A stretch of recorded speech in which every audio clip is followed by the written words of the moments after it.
¿Creen ustedes que podría haber una ciudad privada, 100%, en el cual las calles son privadas, los parques son privados, todo es privado?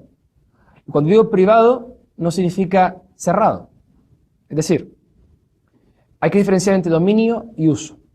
Algo puede ser dominio privado y de uso público.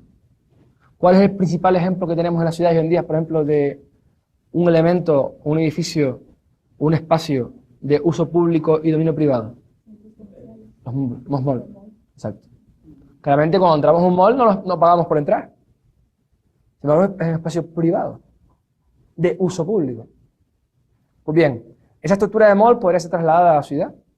La lectura creo que es muy interesante del libro. ¿Quién ha leído el libro entero? Pues hay que leerlo. ¿Vale? Y yo os recomiendo otro libro que también se llama The Triumph of Cities, que es un libro nuevo, que también es genial también, para leer también. El caso es, las ciudades hoy en día, sin lugar a dudas, son los espacios en los cuales se ha creado la mayor riqueza en el mundo. La India, por ejemplo, ha empezado a salir de la pobreza cuando Mumbai ha empezado a ser una ciudad productiva. La gente sale de la pobreza cuando se traslada del campo a las ciudades. La ciudad es el lugar de relación en el cual los seres humanos han elegido vivir libremente, porque es donde se encuentran todas las facilities. O sea, por ejemplo, en el campo no hay cardiólogos, no hay ginecólogos, no hay pediatras. ¿Dónde están esos médicos? En las ciudades, en los grandes hospitales. ¿Por qué? Porque en las ciudades es donde se produce el fenómeno de división del trabajo, que ustedes conocen, supongo. ¿Lo conocen todos? El fenómeno de división del trabajo perfectamente. ¿Por qué? Porque son densas. Hay mayor número de personas interactuando libremente unos con otros. Aunque sean ciudades públicas o ciudades secuestradas por planes urbanísticos, o sean ciudades donde hay leyes brutales, coercitivas. La realidad es que al final el fenómeno de división del trabajo se da en las ciudades, mayormente que en el campo. Esa densidad, Cloudy City, esa gran densidad, es la que hace que el fenómeno de división del trabajo se pueda producir y por lo tanto puede haber un desarrollo económico mayor y se pueda crear riqueza. Por eso la riqueza que se ha creado en el mundo en los últimos 20 años, 30 años, 40 años, se ha creado en las ciudades. ¿Se crea riqueza en el campo? Sí, por supuesto, pero en relación a las ciudades es nada. Y como decía, ciudades que han empezado de repente a ser productivas, como por ejemplo puede ser la India, Mumbai, han empezado a sacar a gente de la pobreza en una velocidad brutal. O Singapur, o Hong Kong, por ejemplo. Es un claro ejemplo que hablaré ahora el sábado no, el lunes, en The Future of Free Cities, como Hong Kong, la gente pensaba que iba a ser derrotada o aniquilada por el gigante chino. Y la realidad es que Hong Kong ha sido un foco de atracción, o un foco tan brutal, ciudad que es una almost free city, casi una free city, ha matado el comunismo en China. O sea, lo ha matado. O sea, esa ciudad de Hong Kong ha conseguido que en China de repente digan, oye, es que esto no funciona. Es que aquí o abrimos barreras, o abrimos mercados, o nos morimos todos. Y de repente cuando China se ha convertido en un país que es comunista, pero a la misma vez es un país donde hay un libre mercado brutal en economía. Entonces, eso ha producido que haya todos los días en China saliendo un montón de gente de la pobreza. ¿Y dónde están? En las ciudades. Las ciudades es el lugar donde la gente ha elegido vivir libremente porque precisamente es el lugar que le proporciona a la gente esas facilidades, servicios. Y es el lugar donde se crea riqueza. No puede haber creación de riqueza, no puede haber bienestar social sin creación de riqueza. Crecimiento económico y bienestar social están totalmente ligados. Entonces, dicho esto, digo, se crea en las ciudades de hoy en día, las ciudades de hoy en día que están totalmente planificadas, centralizadas, que hay una importante cantidad de espacios públicos no productivos, ¿se crearía más riqueza si fuesen privados? ¿Creen ustedes que sería posible en las ciudades privadas? ¿Cómo serían? La realidad es que en el pasado las ciudades eran privadas. Estaban los charters que daban los reyes para hacer las ciudades. El agua en Londres, en el siglo XIX, eran empresas privadas las que suministraban el agua. No eran empresas públicas como hoy en día. El metro de Madrid eran empresas privadas, no como hoy que son metros de empresas públicas. Entonces, hemos ido hacia un camino que es cada vez, cuando digo público me refiero a dominio público, ¿vale? Hemos ido cada vez más hacia el dominio público y el espacio público entendido como dominio público. Y hemos abandonado por completo la posibilidad de ciudades privadas o ciudades libres, entendidas desde el punto de vista urbanístico o de otros puntos de vista. Entonces la pregunta que os hago es esa. ¿Creen ustedes que sería posible y cómo lo harían? Juan Carlos. A pequeña escala se puede ver acá un cierto esquema similar. Por ejemplo, está Majadas. Hace tiempo hubo un problema porque aquí hay una ley seca que dice que a partir de cierta hora ya no puedes expender bebidas alcohólicas. Pero como ese es un sector privado, pero de uso público, adentro estaban vendiendo licor. Entonces las autoridades no podían hacer nada porque es un sector privado. Bueno, en España es aún peor. En España cualquier establecimiento de uso público, un bar, se considera público. Por lo tanto, las normas públicas intervienen en ese bar. En España ahora han sacado la ley del tabaco, en la cual se prohíbe que se pueda fumar en cualquier establecimiento público, bar, restaurante, prohibido. Entonces, claramente hay una clara interferencia entre lo público y lo privado. En mi restaurante, es mío, yo establezco las normas que yo crea convenientes, como si digo que hay que ir desnudo para entrar al restaurante. Entonces, quien quiera entrar a comer desnudo en mi restaurante, entrará, y quien no quiera entrar, no entrará. Y si pongo que se puede fumar en mi restaurante, quien entra, entra no coaccionado, entra sabiendo que hay gente que va a fumar. Entonces, las normas, entendidas desde un punto de vista privado, serían éticamente correctas. Sin embargo, porque no están agrediendo las libertades individuales. No, las normas esas que, por ejemplo, se ha puesto en España ahora una ley en la cual se prohíbe fumar en todos los establecimientos públicos, y los bares, aunque estén en un recinto privado, son públicos, o están abiertos al público, se entienden así por las leyes administrativas, claramente hay una agresión clara a la posibilidad de establecer las normas en tu casa. Entonces, una cosa es, o sea, la diferencia entre las normas de carácter contractual a las normas de carácter impositivo es que las normas de carácter contractual, los individuos libremente ejercen contratos o las aceptan, las cláusulas. Cuando tú entras en mi establecimiento, si yo pongo que hay que entrar desnudo, aunque por ejemplo, estúpido, pero lo puedo poner, nadie te ha obligado. Y tú entrando desnudo, entras desnudo porque has firmado un contrato conmigo.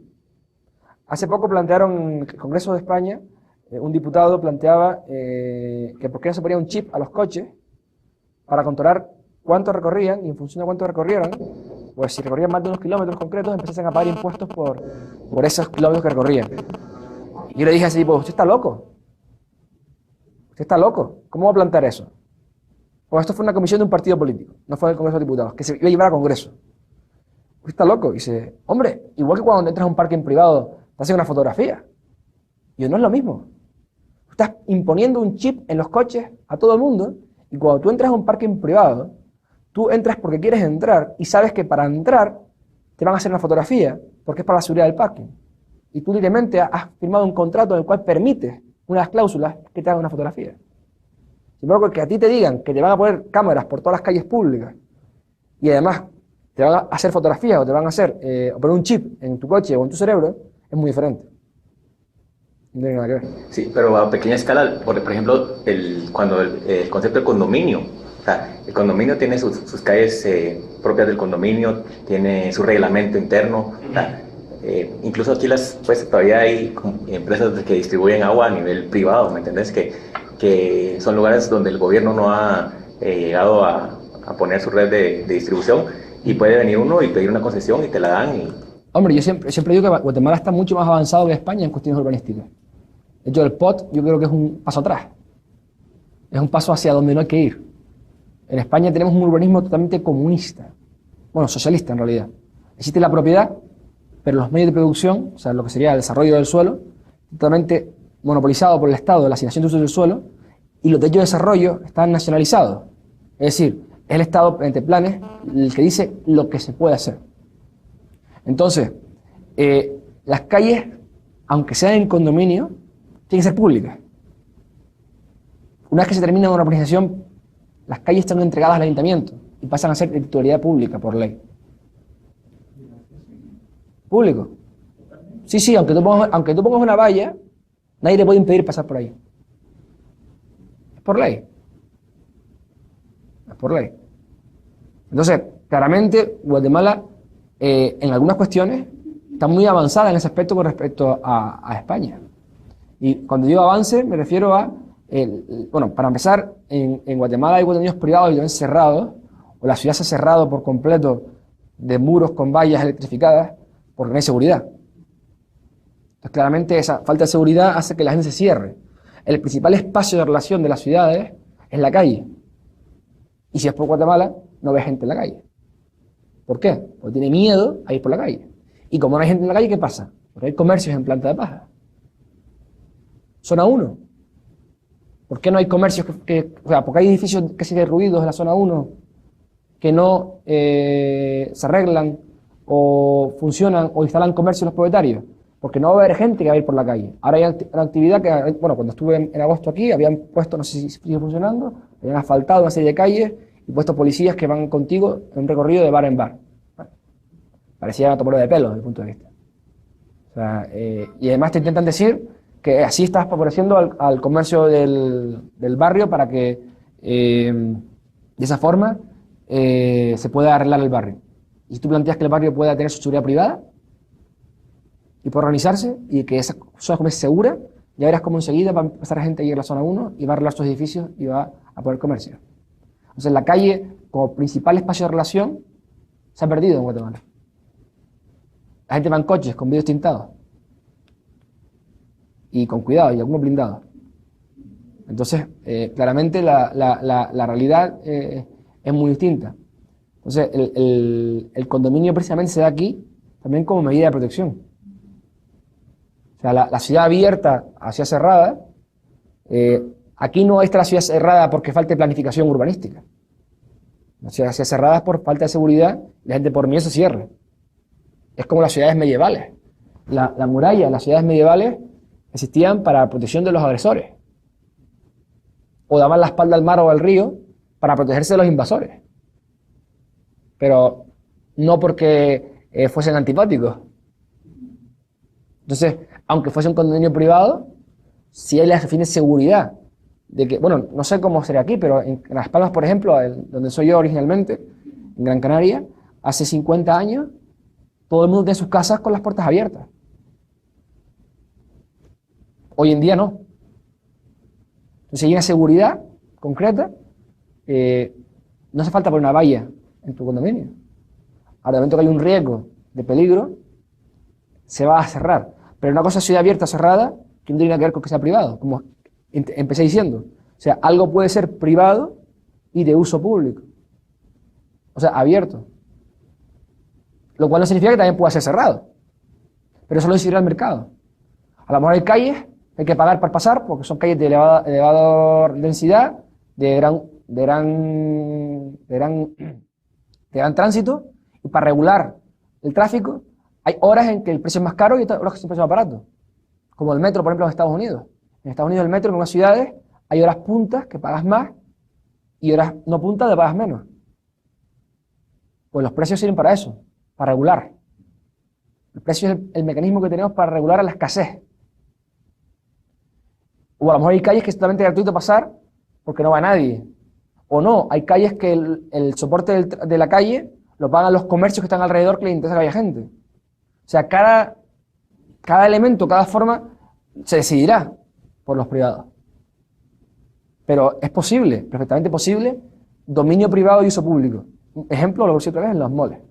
Bueno, yo cuando estaba leyendo, estaba haciendo el mismo ejercicio de Juan Carlos, tratando de ver cuáles ejemplos podía uno conocer, y a mí se me ocurría el ejemplo de 4 grados norte, en su momento, que es una calle que la arreglaron, y entonces alrededor de esa calle se hicieron locales y una zona de desarrollo de restaurantes y de bares, pero era una calle diferente a las demás. Esa quizás era una, y la otra yo no conozco el concepto, no sé, pero hay ahorita en desarrollo una ciudad que se llama Ciudad Cayala. ¿Calle? Cayala. Es neururbanismo, se dice, cuando tenés en el edificio abajo los comercios, después las oficinas de arriba, las... Y que va a tener calles, y va a tener... Ahorita se está apenas construyendo, está en desarrollo, pero a su pregunta que si es posible, pues aquí tenemos ejemplos donde sí es posible, ¿no? Los individuos deciden dónde quieren estar y si están mejor ahí, pues... No, es que el libro de Voluntary City está lleno de ejemplos de neighborhood, de todo, como en algunas ciudades eran privadas inicialmente, cómo se agregan. Y otra cuestión que me llamó la atención a lo largo de la lectura es pensar en esto que están haciendo ahorita las municipalidades de comenzar a privatizar servicios públicos. Ante la ineficiencia de la prestación de los servicios, por ejemplo, la basura, en muchas ciudades está privatizada, o bueno, el mismo tema de la energía, qué decir de la telefonía, pues está toda privatizada, pero es cómo se van también los mismos entes públicos ante la competencia. Bueno, la telefonía está privatizada aquí en Guatemala, en España no. Así explico. Son empresas privadas las que llevan la telefonía en España, pero no está privatizado. ¿Por qué? Porque quien da licencia de poder interactuar en la telefonía es el Estado. Entonces, claramente Guatemala es un país donde las telecomunicaciones son libres. Y eso se beneficia a todo el mundo con el bajo precio que tiene esa competencia de los servicios telefónicos, por ejemplo. Yo se comentaba esta mañana comiendo con el rector y con otros invitados que mi última factura de móvil en España fueron 300 euros. En Estados Unidos, mi factura mensual eran $50 y tenía llamadas infinitas y mensajes infinitos. O sea, no tenía número fijo de llamadas. 300 euros, unos $400, mi última factura de móvil. El último mes que estuve en Estados Unidos, que fue enero, usé un par de veces el móvil, puse la itinerancia de datos, y usé un par de veces nomás el móvil español, y la factura fue de 500 euros. Claramente esos productos de una no competencia. La energía es un claro ejemplo también donde hay un monopolio del Estado en el cual no hay un libre mercado y competencia que haga que los precios bajen, los precios suben. En España, por ejemplo, la energía, bueno, casi todos los países la energía es totalmente planificada. La clave del mundo es la energía. Si hubiese energía de sobra, todos seríamos ricos. No habría pobres. ¿Sí? Si hubiese energía de sobra, no habría pobres. O sea, bueno, no habrían pobres. Si entendemos pobres, como entiendo yo, por ejemplo, que es aquellas personas que no tienen para comer, vestir y dormir bajo un techo todos los días. Porque hoy en día meten dentro de las estadísticas de pobres a gente que tiene coche, que tiene casa, que tiene todo. Me hace gracia cuando en España hablan de pobres, gente que sus hijos tienen PlayStation. Sí, me hace gracia. O sea, claramente, para mí, una persona pobre es una persona que no puede comer todos los días, que no tiene algo caliente que comerse todos los días a la mesa, que no tiene ropa para vestir y no puede dormir bajo un techo. A mí es una persona pobre. Si no tienes esas tres cosas, realmente estás en la pobreza. Pero, claramente, si la energía fuese sobrada, o hizo energía de sobra, no habría, creo yo, personas con esas características. Habrían diferentes poderes adquisitivos, por supuesto, pero no habrían pobres, entendido como yo entiendo pobres. Entonces la energía, actualmente en los países está totalmente planificada y no hay empresas privadas que puedan, o sea, Endesa o Gas Natural, todas estas empresas que son privadas supuestamente, pero en realidad son concesiones que el Estado le da para poder explotar esa energía. En España se ha hecho un experimento, un disparate, que es apostar por las renovables. Entonces se subvenciona la instalación y la producción. Tú instalas una renovable en una finca, el Estado te da un dinero para ponerlo, y luego además te paga el producto que tú produces de energía, te lo paga continuamente. El agujero de las renovables en España actualmente es de 25.000 millones de euros de deuda. Los únicos que se han hecho ricos con las renovables son varias familias importantes españolas que tienen mucho suelo y se han dedicado a poner renovables. En España no tenemos nucleares, por ejemplo, estamos cerrándolas, de hecho. Pero le compramos la energía nuclear a Francia, que están además todas en los Pirineos.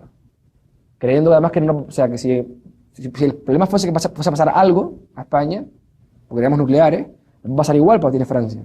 Entonces, compramos energía a Francia.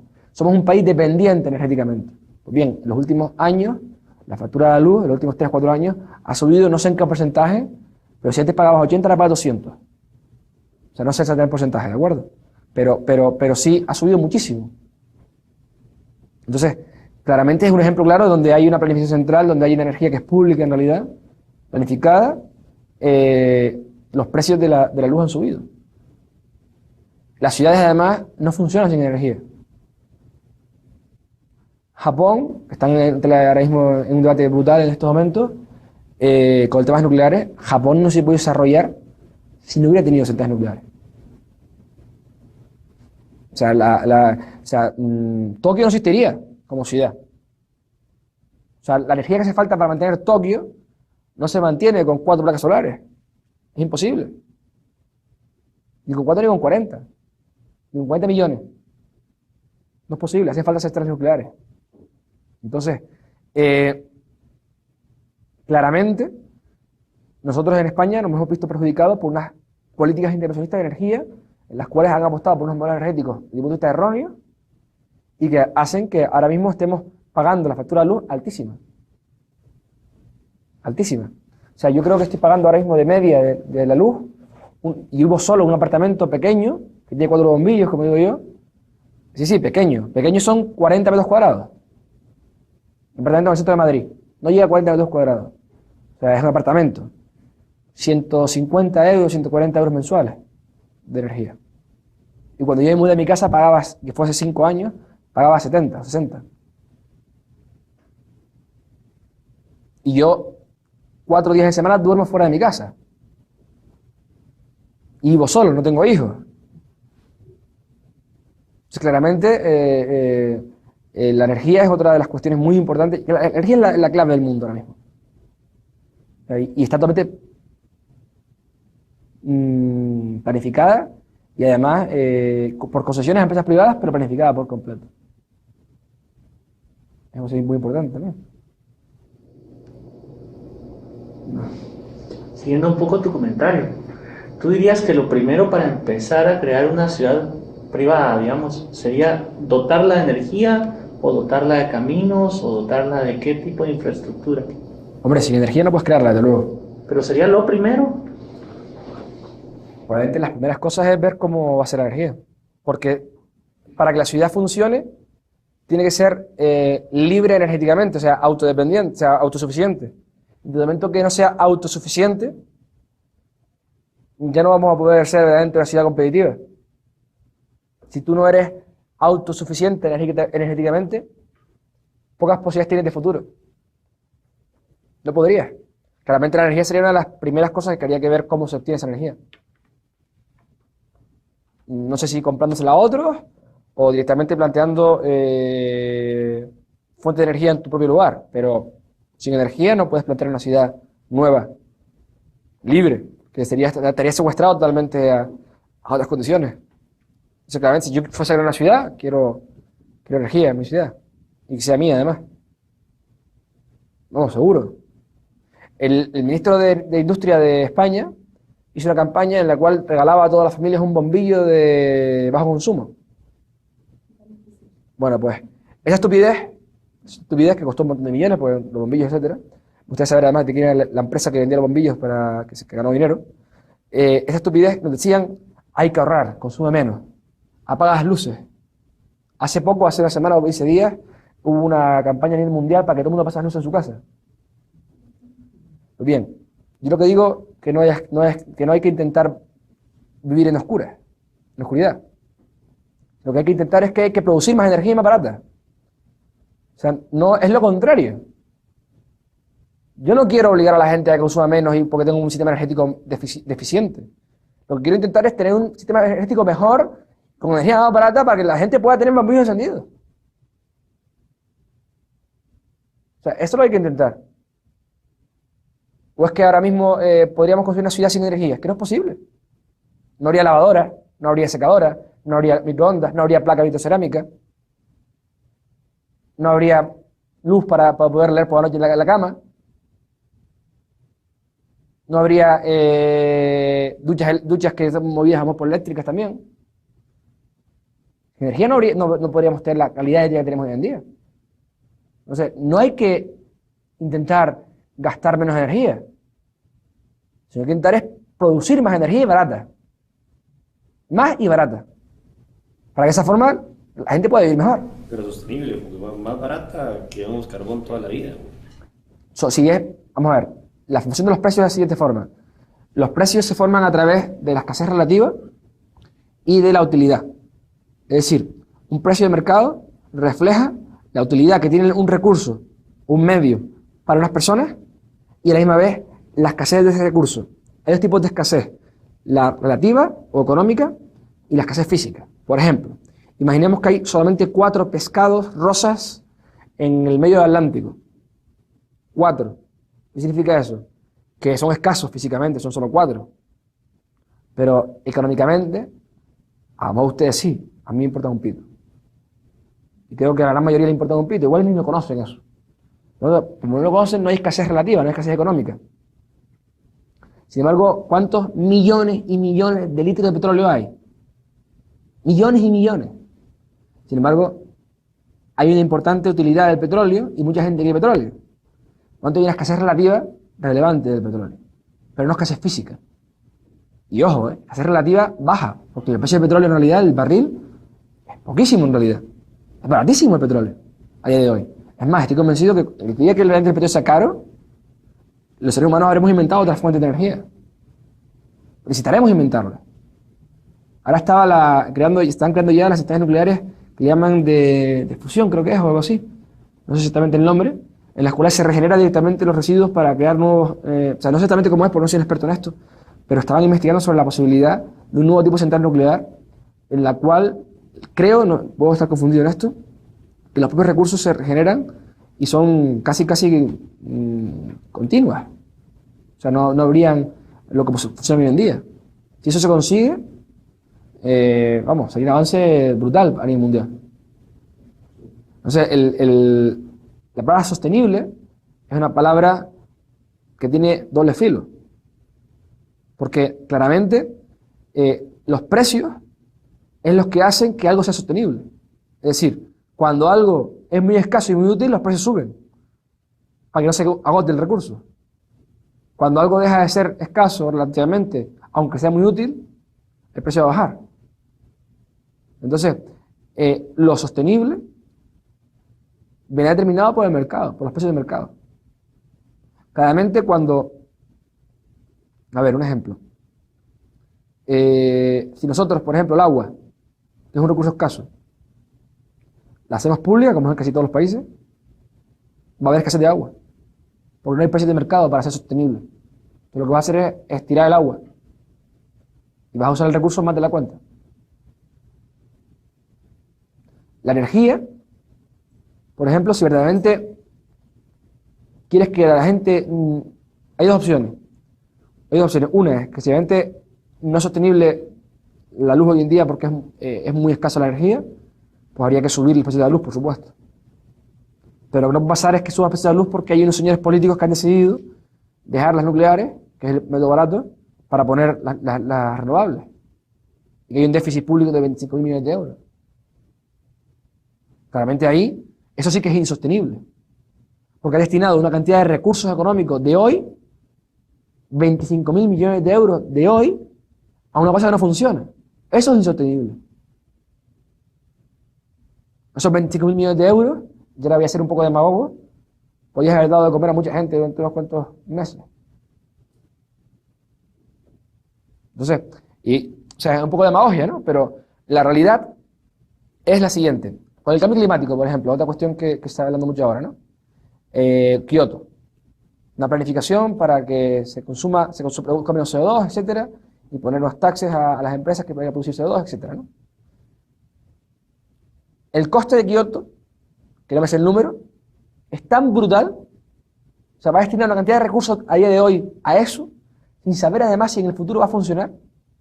Cuando esos recursos, lo lógico y sostenible es que se destinen a lo más altamente necesario en cada momento. Claramente dices tú, bueno, pero entonces estás pensando que en el futuro Es que, oye, es que puede haber un crecimiento del mar y puede reírnos a todos. No sabemos. Incluso los científicos más catastrofistas hablan como que son 20 centímetros. Y que Ámsterdam está a no sé cuántos metros bajo el mar. Y se han hecho, el hombre ha inventado la forma de que Ámsterdam siga existiendo. Los Países Bajos. Bueno, pero entonces me estás planteando que todas las ciudades van a hacer maderas alrededor para... No lo sé. Cuando llegue el momento se verá. No, pero se puede prevenir. Bueno, pues será sostenible ante el mercado. Lo que no es sostenible es destinar unos recursos brutales a día de hoy a una cosa que no se sabe si va a funcionar. Que yo sepa Kioto creo que va, o sea, no van a renovar, creo que tenía fecha de caducidad. Pero por ejemplo las empresas grandes, o sea, que controlan el petróleo, o sea, a mi parecer, a menos de lo que yo he leído, ellos tienen control para decir qué energía quieren que no se desarrolle y por ende que eso estaría en el mercado y que no. Hombre, de luego, si tú tienes el monopolio para poder decir quién puede competir y quién no, hay un monopolio entonces, ya no hay libre competencia. Si tú prohíbes las nucleares en España, claramente estás impidiendo que empresas nucleares puedan desarrollar en España nucleares y puedan investigar para poder mejorar la nuclear. Entonces, como decía, quienes se han forrado en España con las renovables no son ciudadanos pagando menos factura de la luz, porque pagamos más, sino son los privados que han puesto renovables en sus fincas, subvencionadas. Entonces tú estás pagando la factura de la luz más impuestos que van destinados a eso, para subvenciones. Estás pagando 2 veces. La palabra sostenible es una palabra peligrosa. Sí, claro. Acá en Guate hay o sea, muy interesante, creo que no sé cuántos países tendrán este tipo de mercado, pero es un mercado spot que justamente compite el precio más barato en un momento determinado. Entonces, si hay una tajada de tantos megawatts por hora demandados, el que tenga el precio más barato se lo lleva. Y si hay más demanda, el que tenga el segundo precio más barato se lo lleva. Y así, entonces puede conocer el precio de la luz o de la energía a cualquier momento, ¿no? Dependiendo de cuánta demanda haya en ese momento. Por ejemplo, cambiando de tercio para no seguir con energía, el metro de Madrid. El metro de Madrid yo creo que es uno de los mejores del mundo. O sea, no sé si han estado ustedes en Madrid en el metro. Sí, no, es un metro espectacular. ¿De acuerdo? He estado en un montón de metros de todo el mundo y no he visto ninguno igual de Madrid. Pero a cambio, o sea, el precio que se paga es muy alto. ¿Qué significa con esto? Ustedes pagan el metro en Londres y el metro de Londres es carísimo. Es muy caro. Un billete de metro son $5 en Londres, o $6. En Madrid es €1. Pero lo que no se dice es que el metro de Madrid tiene deuda pública anual brutal para mantenerlo, el metro. Entonces, el funcionamiento del metro como tal no funciona. En la visión que se nos vende a Europa de Estados Unidos, por ejemplo, es el consumo, el derroche, no sé qué, o sea, la ciudad del consumo, o sea, la población del consumo, la sociedad del consumo. No sé si aquí en Latinoamérica, en Centroamérica se vende igual, pero yo he estado viviendo en Washington ahora, estuve de septiembre a febrero, y el metro, de luego, era una porquería al lado de Madrid. Y las carreteras lo mismo. Pero claramente, ¿por qué? Porque ahí los recursos se destinan de una forma mucho más sostenible. La realidad es que ahora mismo España es un país que económicamente está fatal y tiene pocas salidas. ¿Por qué? Está endeudado hasta los dientes. Ese consumismo, ese derroche que dicen que es Estados Unidos, se ha hecho en España. Se ha derrochado una cantidad de dinero público brutal en infraestructuras, en un montón de cosas. El 65% del presupuesto del Estado se va a sanidad. Del Estado, de las comunidades autónomas, mejor dicho, se va a sanidad. Que es pública también. Te dicen que el servicio es fantástico. La realidad es que yo estuve en un hospital público y tuve que ir 3 veces. La primera vez no me atendieron, la segunda vez me dijeron que tenía que esperar 4 horas para que me vieran. Y como tenía clase en mi universidad, me volví a mi universidad a la clase, con un dolor brutal en las piernas, y volví a las 10:30 de la noche, suponiendo que no iba a haber nadie ya, y en efecto no había nadie, en la sala de espera había un señor nada más, aún así estuve 2 horas esperando. Es brutal la comparación del de aquí, del Servicio Nacional. ¿Cómo es aquí? Crítico.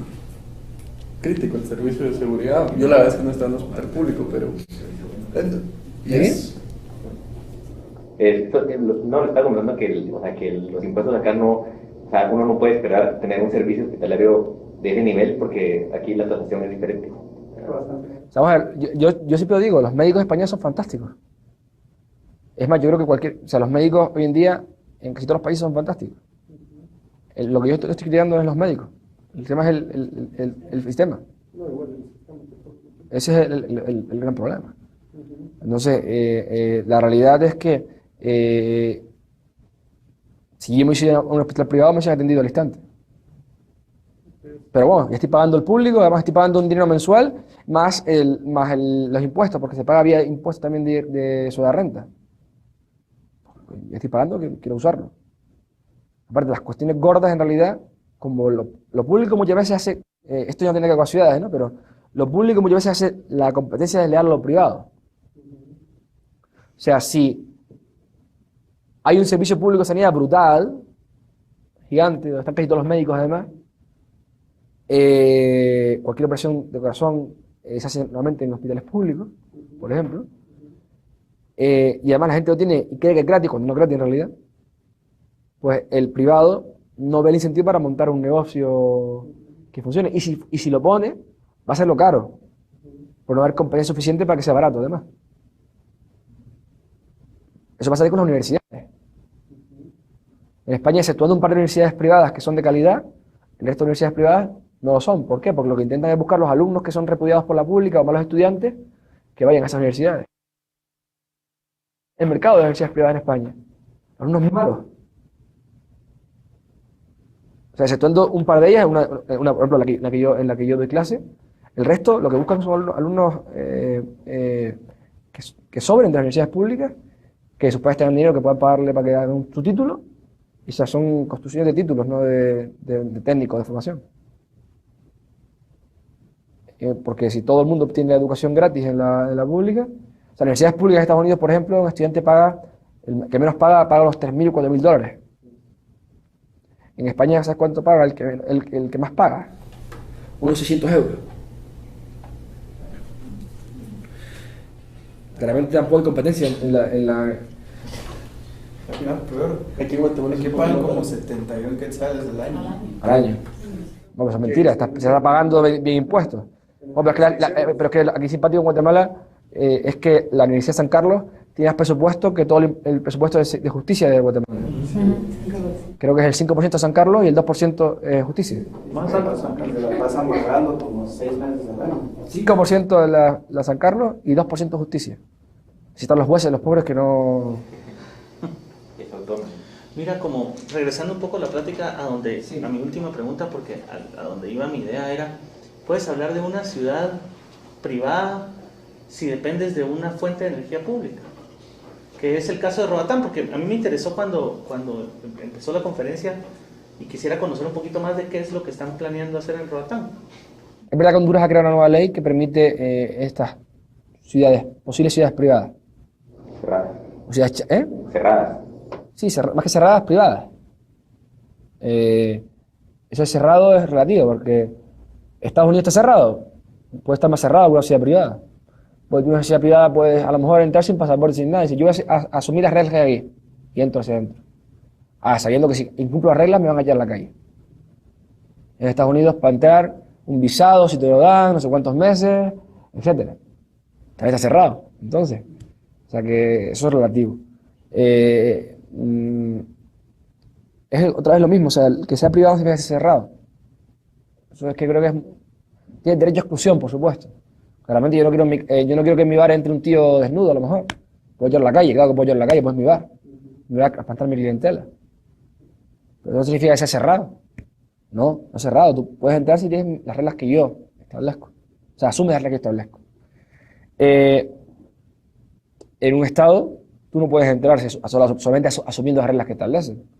Directamente te pueden decir que no te dan el visado o te dejan entrar.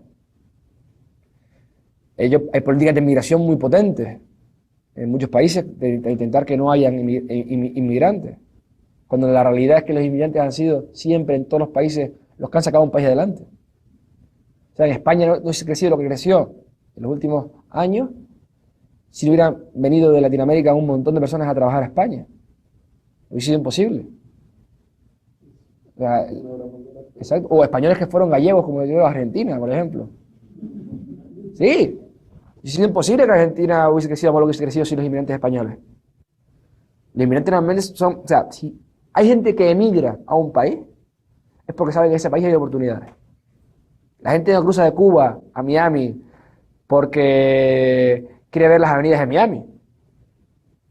No, cruza y se juega la vida por un futuro mejor, por oportunidades. Entonces, lo de Roatán, bueno, yo tengo una cuestión que es la siguiente, y es una cosa que voy a hablar en mi charla, y es que una Free City, o varias Free Cities en Latinoamérica, podría ser un futuro mejor para Latinoamérica. Es decir, actualmente lo que pasó en Hong Kong con China. O sea, Hong Kong mató el comunismo en China. Si tú creas algunas Free Cities alrededor de Latinoamérica, mucha gente podría emigrar a esas Free Cities buscando un futuro mejor. Probablemente igual algunos dictadores o personas que no atienden mucho a libertades, como por ejemplo Hugo Chávez, podrían intentar que sus ciudadanos no saliesen de Venezuela. Pero estoy convencido que los venezolanos que ven que se mueven de hambre en Venezuela, que están ya incluso repartiendo comida con camiones, si saben que hay una ciudad donde pueden entrar un trabajo de mejor calidad de vida, etcétera, van a quererse ir. ¿Qué ha hecho Cuba? Cuba ha impedido que la gente pueda salir de Cuba. Igual lo hace. Es que si tú en Cuba abres las fronteras, ¿quién se queda allí? ¿Raúl? ¿Con Fidel? Y poco más. Solo una pregunta, ¿estamos asumiendo 100% de empleo? ¿Eh? ¿Estamos asumiendo 100% de empleo? No. Porque, para empezar, el desempleo hace falta a veces, pero un desempleo momentáneo. ¿Qué significa esto? La crisis es el momento en el cual se reasignan recursos, es decir, aquellas empresas no productivas cierran y se abren nuevos negocios. Entonces, claramente, si tú puedes tener que poder despedir a gente para poder cerrar la empresa, y esa gente se va a recolocar en nuevas empresas que se van a crear. Cuando cerró las empresas de los sombreros, por ejemplo, en Europa, porque el sombrero se quitó de moda, esa gente se recolocó en otras empresas. Por lo tanto, o sea, por supuesto, el desempleo es malo, y la verdad es que no haya desempleo, pero el desempleo siempre va a haber de forma transitoria, en el sentido de, tú de repente te dedicas a una cosa, pero de repente esa cosa ya deja de ser productiva, entonces dejas de emplearte, tienes que buscar otro empleo, y en ese momento que estás buscando otro empleo va a haber desempleo, pero volverás a emplearte. O sea, más de alguna vez en la vida voy a trabajar, pues. Alguna vez en la vida no, hay que intentar trabajar siempre.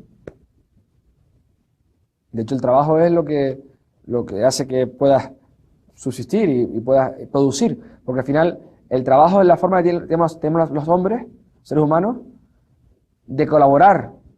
O sea, tú cuando estás trabajando, estás colaborando socialmente. Cuando viene un fontanero a tu casa y te arregla un grifo y tú le pagas por eso, él no está robando. Es más, tú le pagas especialmente porque te ha hecho un servicio, tú se lo pagas y además parte sale ganando. Él sale ganando porque cree que el dinero que percibe por ese servicio es mayor que el servicio, y tú le pagas porque crees que también que con el servicio que has recibido, o sea, el salario es un precio de mercado. Es un precio de mercado que se forma a través o sea, a través de la evaluación subjetiva de las personas.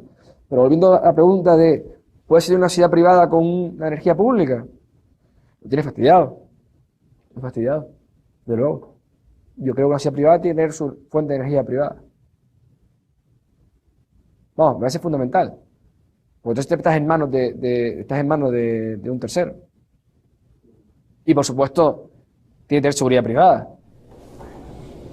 Pero en las leyes se están planteando alguna modificación porque digamos si se rige uno por las mismas leyes de Honduras, quizás. A ver, para poder crear una ciudad privada en algún país del mundo ahora mismo, en algún estado del mundo, tiene que haber un charter para libertad económica y libertad jurídica.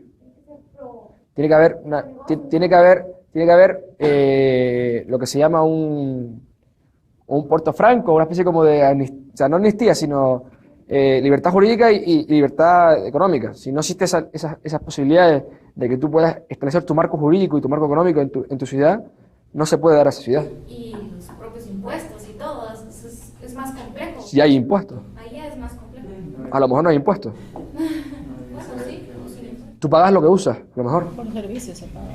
Se paga por el servicio. Esa es la parte que como siento yo que tal vez el reto tal vez más grande, separar esa para que sea un sistema. Ese es el punto más complejo. Claramente sí. La privatización de todo está claro que va a ser más eficiente todo, pues. Vamos a ver, claramente la clave está en darle al Estado un incentivo para que haga eso. ¿Y cómo se puede hacer eso? Pues bien, un Estado pobre, por ejemplo, que una tierra a lo mejor de eso no reciben nada, tú le dices, mira, nosotros te vamos a pagar anualmente X millones de dólares, tú mismo no recibes nada. Te vas a pagar X millones de dólares a ti como un impuesto, se puede decir, y a cambio nos das por 50 años libertad económica y jurídica. Ahí puede ser un incentivo. ¿Cómo lo fue Hong Kong? Sobre todo para el presidente del gobierno. O sea, puede haber un incentivo. Y de repente, oye, esto no produce nada, pero de repente voy a tener un montón de dinero. Señores, dicen que me dan un montón de dinero. Si tengo libertad aquí, pues que hagan lo que quieran. A lo mejor. Lo que pasa es que, claro, la estrategia es que a los 50 años esa ciudad sea tan poderosa que no la tumbe nadie. Hong Kong no lo tumba nadie hoy en día ya. Hong Kong, que no, en casi todos los índices que hay que miden freedom, que miden libertad económica, y las libertades, casi siempre están en la número 1. Yo te diría que esas ciudades son muy atractivas para todos nosotros. Por lo menos puedo decir, para mí, yo me iría ya, ¿verdad? Porque qué rico ir a trabajar en un lugar donde sé que todo el mundo va a trabajar y donde sé que todo lo privado pues funciona, ¿verdad? Porque yo no podría nombrar algo no privado, o sea, algo en Guatemala que sea del servicio público que funcione. Yo creo que todo tiene muchas deficiencias, la educación, la salud, la seguridad, todo no funciona, ¿verdad? Y realmente el gobierno, pues, su deber debería de ser velar por la libertad y por la seguridad de todos nosotros, cosa que no hace, que se está haciendo otras cosas, ¿verdad? Entonces, pues realmente todos nosotros los que trabajamos creo que nos iríamos, y ¿quiénes se quedarían en las ciudades estas? Es que eso ya es una cosa que yo planteo también, y es que a lo mejor esta estrategia de Free Cities, que a mí me encanta, yo lo planteo como una primera Free City, que luego no va a ser una, sino serán varias, y se van quedando más. Y puede ser un virus para que lo que totalmente está en decadencia desaparezca, muera. En Costa Rica hay una ciudad libre que se llama Solarium, enfrente del aeropuerto de Nino Duver, que justamente tiene... Bueno, es una gate community, ¿no? Es una gate community, no una ciudad. Bueno, pero es una gate community, sí. Pero, o sea, sí hay planes de crear universidades, hospitales. Bueno, ya lo están haciendo, de hecho. Se paró ahorita por la crisis inmobiliaria un poco, ¿verdad? Porque no hubo inversión extranjera, pero, o sea, los planes, cuando los fui a ver hace como 2 o 3 años, tenían pensado justamente eso, ¿verdad? Que fuera, o sea, que hubiera los servicios básicos que la gente necesitara y que pudiera comprar directamente de manera privada, y habían apartamentos, y justamente así como Cayalá, ¿verdad? Que hay negocios, no me acuerdo cómo se estructuraban los edificios, pero o sea, es básicamente eso, la gente elige lo que quiere comprar y están mejor organizados así. Por ejemplo, si la gente no quiere, la gente que está ahí, en su mayoría no le gustan los parques, y hacen un parque y nada va a pagar por ir ahí, entonces el parque se va a morir eventualmente, se va a colocar algo que sí funcione, o algo que la gente sí quiera, o que sí tiene utilidad. Y ahí yo también miro esto más yéndome al pasado, tal vez en el siglo XIX, cuando empezó toda la migración de alemanes hacia Guatemala por las fincas, fue justamente eso. O sea, acá el café era muy importante y lleva mucho espacio desperdiciado, y el gobierno lo que hizo fue incentivar a los alemanes para que vinieran acá a cultivar café. Sí, o sea, de luego, todo eso es así. O sea, vamos a ver, mi charla del lunes, la que voy a dar, se centra principalmente en qué formas de diseño urbano tenemos para poder crear una ciudad free city, una free market city. Yo a mí me gusta hablar de free market city, no de free city. Y voy a dar 4 posibilidades. Entonces, todas con sus ventajas y sus desventajas. Si quieren, os adelanto un poco lo que voy a explicar el lunes, y el jueves que viene, o el martes que viene, no sé cuándo es el jueves que viene, os comento lo que han comentado otros autores ahí en Roatán. ¿Alguno de ustedes viene a Roatán? ¿Alguno de ustedes? Va a ir ahora, va a ir al Congreso. ¿No? Bueno, Por eso si quieren os cuento lo que se ha hablado allí. Yo voy a proponer 4 ideas para crear una ciudad privada. Una es una ciudad como una compañía. Es decir, una compañía dividida en acciones, en la cual es propietaria de toda la ciudad. Entonces, los propietarios de la ciudad son accionistas. Bueno, y si yo tengo una casa, ¿yo no soy propietario de la casa? No. Tú compras acciones de la ciudad y tú aparte alquilas la casa a la ciudad. Entonces tú recibirás dividendos de la empresa, si hay dividendos, y aparte pagarás por tu alquiler de tu casa. Bueno, si yo quiero montar un hotel, ¿cómo lo monto? Pues construyes el hotel y el valor del hotel, o la inversión que tú hagas en monetario, hay una ampliación de capital y tú vas a tener acciones de la ciudad en ese porcentaje. Ese es un modelo que propongo. O sea, al final la ciudad cotiza en bolsa. Incluso hay gente que no vive en la ciudad y que compra parte de la ciudad. Y se va en dividendos. Como una empresa cualquiera. O sea, no hay una división de la propiedad como hoy en día de cada persona, su casa, su edificio, etc. Eso tiene sus ventajas y sus desventajas que no voy a comentar aquí porque no van a estar posibles. Estamos aquí 2 horas. Pero esa es una posibilidad. Entonces, la ciudad cotiza en bolsa. Hay gente que está en China, compra acciones de la ciudad de Guatemala City 2, ¿vale? La cual tiene pues la ciudad privada que trae acciones y cotiza en bolsa, y hay ciudades que están pues, más arriba, más abajo en la bolsa. Ese es un modelo. Otro modelo es una Gate Community City, es decir, es la subasta. Establece unas reglas preestablecidas, una trama urbana, y luego unos blocks, unos kiloblocks, como que llamarle, de X tamaños, lotes muy grandes. Tú subastas esos lotes, pero con ya reglas preestablecidas. El que compra sabe lo que puede hacer ahí. Esa es la subasta. El mejor postor construye y después la propiedad se divide, también como es ahora hoy en día. O no, o son mini gate communities dentro de una gate community gigante.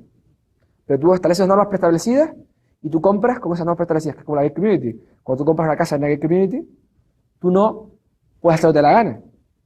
Tú compras la casa y tienes que asimilar las reglas de esa casa, de esa convivencia, ¿no? Pues igual, puede haber unas reglas para toda la ciudad y unas reglas para la zona subastada. Y tú cuando la compras es porque te interesa eso y tienes que respetar esas reglas. Una tercera opción, que es otra subasta, en la cual están los lotes establecidos, pero sin reglas. Hay las reglas generales, pero luego en cada lote no hay reglas. Y tú puedes planificarlo como quieras. Y una cuarta opción, que es una subasta, una aceptación de ofertas, que se llama. Que es que tú dices, este es el terreno, acepto ofertas. Te viene un señor y dice, yo quiero esta parte del terreno de aquí y pago tanto dinero por esto. Yo quiero esto de aquí y pago tanto dinero por esto. Yo quiero esto de aquí y pago tanto dinero por esto. Entonces, todo esto son planes contractuales. Reglamento tipo contractual. Tanto uno como otro se va a generar de forma contractual. Pero podría pasar que muy pocos son dueños de la ciudad. ¿Por qué? Por la gente que no puede... Bueno, para empezar, la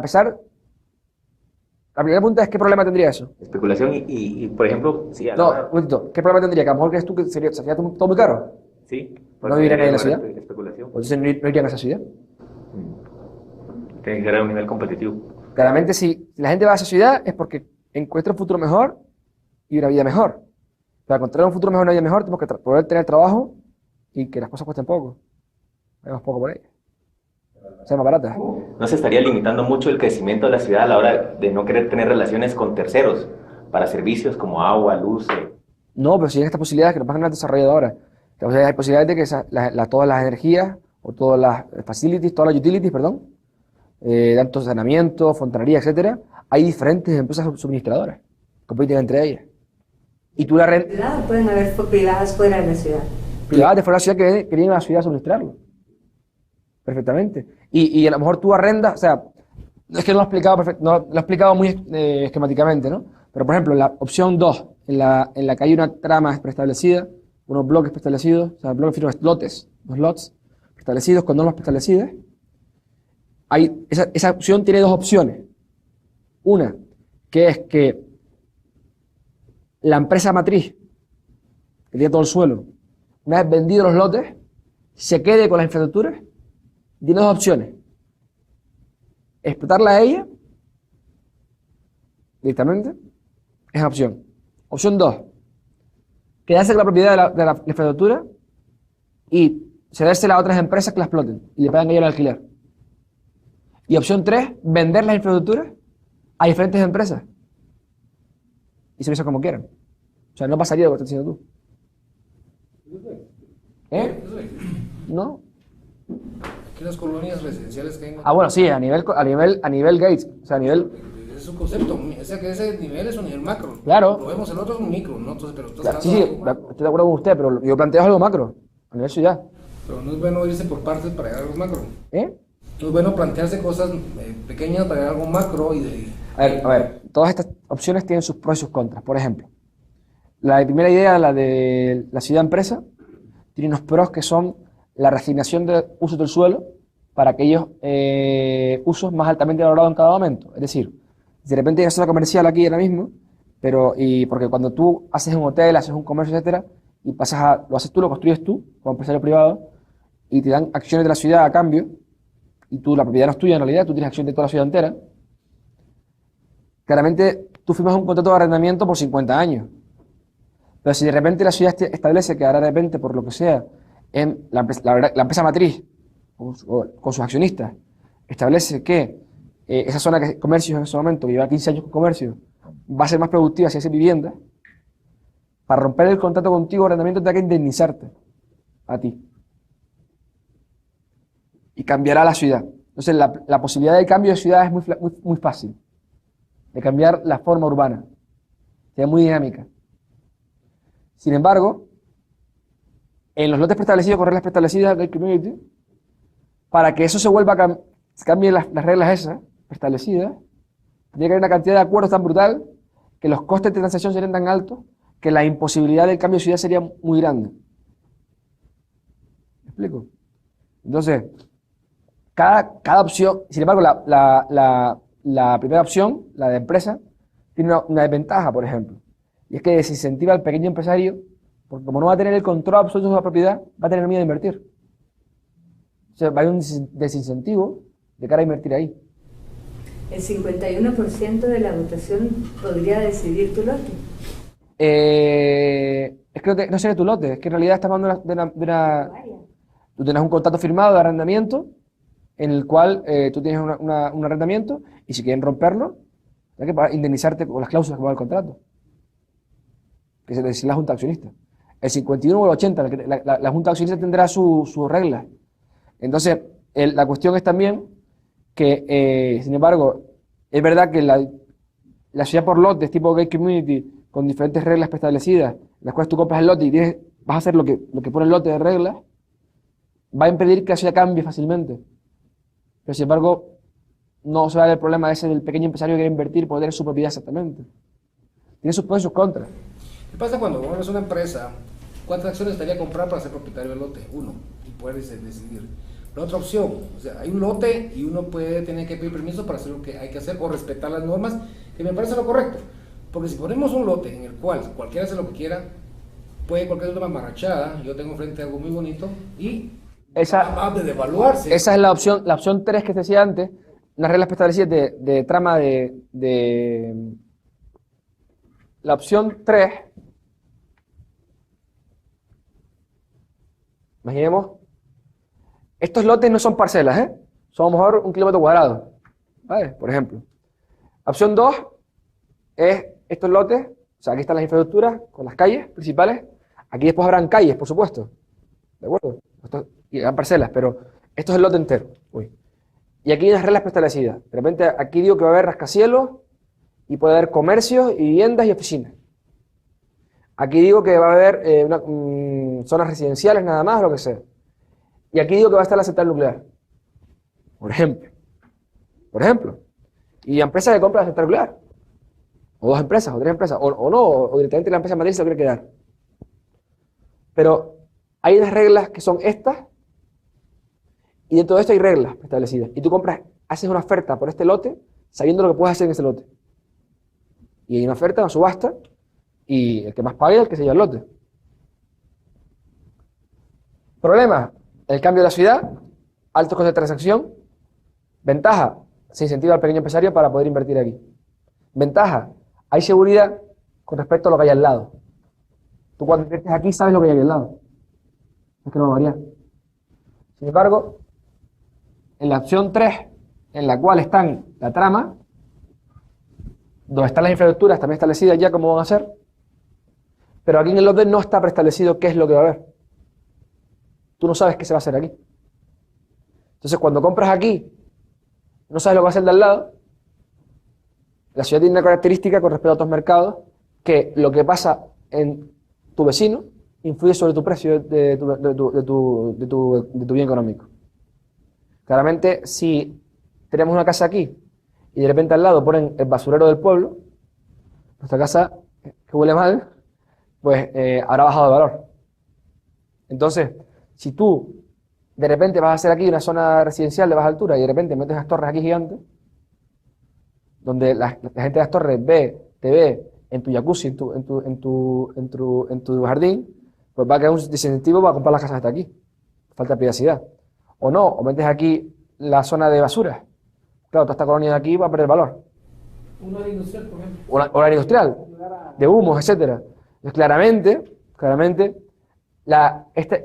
o sea, tiene su ventaja esta, que es la innovación de las formas urbanas, creatividad, etcétera. Tiene su ventaja que puede haber un decrecimiento del valor de la propiedad por la incertidumbre jurídica que hay de no saber qué hay al lado. Pero si te rigen, pero o sea, si te rigen, si hay un arquitecto, un ingeniero civil que está rigiendo el diseño o la estructura de la misma, no, o sea, no hay libertad, porque están rigiendo cosas que yo no quiero hacer. No, vamos a ver.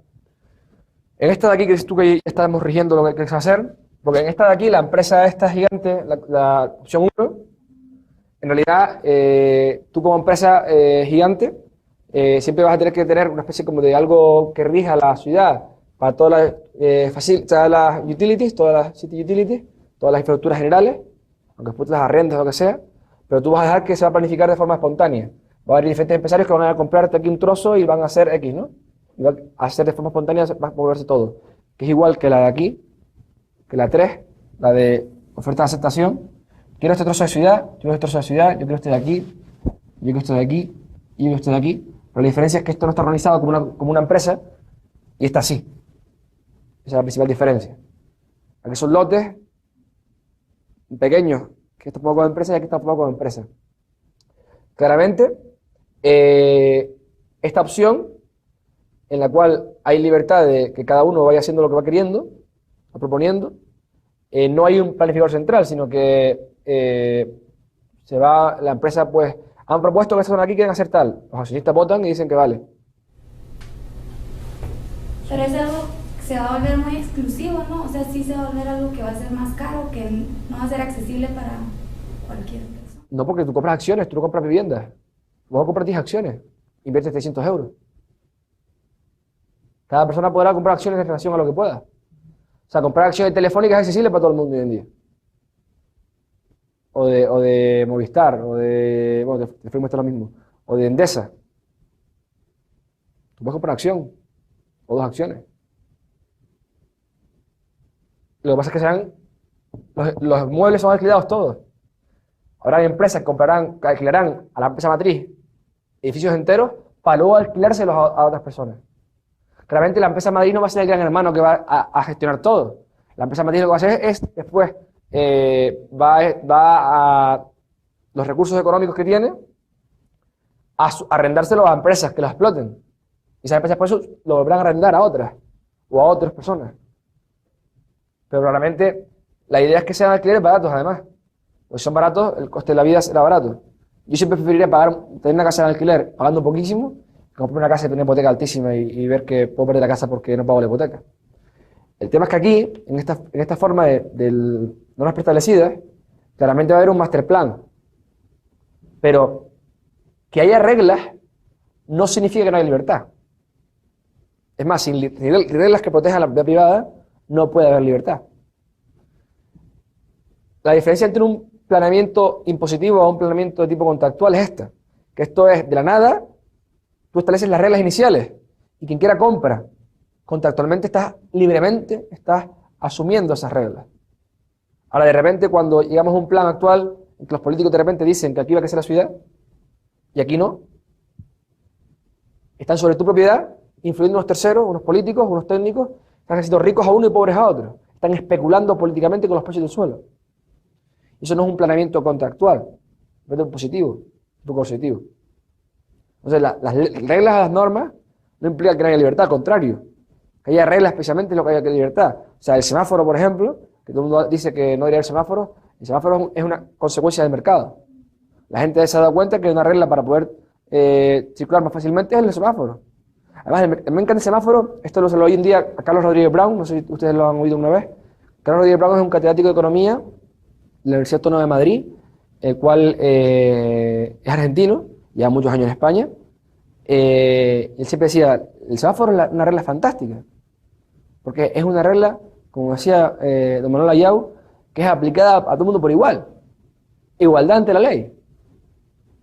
¿Por qué? El que llega primero sale primero. Y el que llega al último sale el último. Sin distinción de quién tiene el coche mejor, ni quién tiene el coche peor, ni quién tiene más o quién tiene menos. Si tú llegas el primero, al rojo, cuando se ponga en verde vas a ser el primero. Hoy en día no. Hoy en día es, tú eres el último y vas a ser el primero. Siempre y cuando tenga carro. Sí, claro. Volviendo al tema, con esto, ¿qué pasa si yo puedo comprar acciones y no quiero ir ahí, no vivir ahí? No pasa nada. Como te digo, o sea, es también otra opción. Claro. Para mí es muy caro, no me casa alquiler, pero sí por algunas acciones. Entonces, como mis acciones Claro. me dan utilidad. Con esto y esto. No, o usted puede alquilar una casa aquí y tener 4 acciones o 10 acciones de la ciudad.